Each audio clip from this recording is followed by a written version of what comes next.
Fox News is reporting some breaking news this morning that Roger Ailes has died. We don't have a lot of details about this.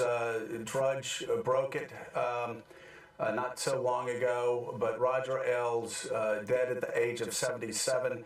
And Chris Matthews, I said several years ago in an interview about Ailes, and I say it still, that if you want to look at the two people that impacted American culture and politics over the past 20 years, you would look at Steve Jobs and Roger Ailes. Yeah, because I was going to, this has always happens. I was going to call him the other day to wish him well. I know he's done bad things. He's been through bad things, but he got me started in cable television back when he was running, of course, CNBC and America's Talking, and I met him at a thing, It's an amazing thing. I mean, I think the reason he succeeded with Fox in the beginning is he's the kind of guy that would watch Fox.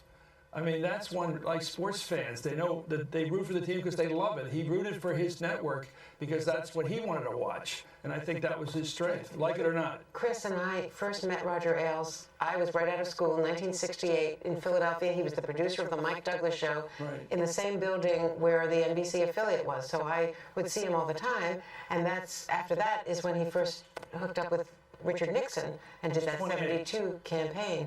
Yeah. And he was dynamic, and I mean, you're absolutely right. When you think, as you do off the top of your head, your gut is so right about Steve Jobs, Roger Ailes. He transformed American politics and American media. He was also, and you two know this because you've known him for a very long time, regardless of the dark sides of his character, I can tell you, and I'm sure you guys have stories, fiercely loyal.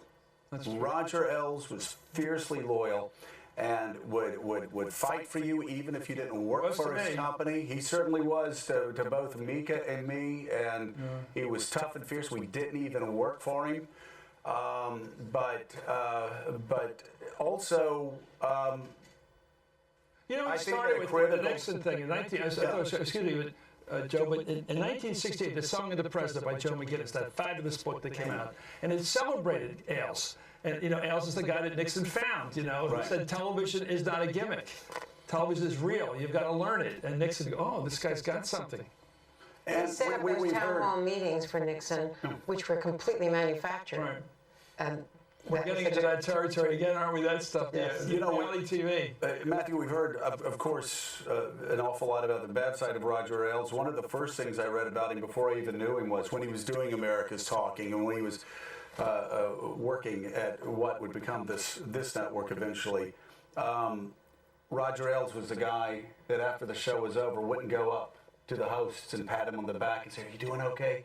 He'd go up to the cameraman, say, "Thank you."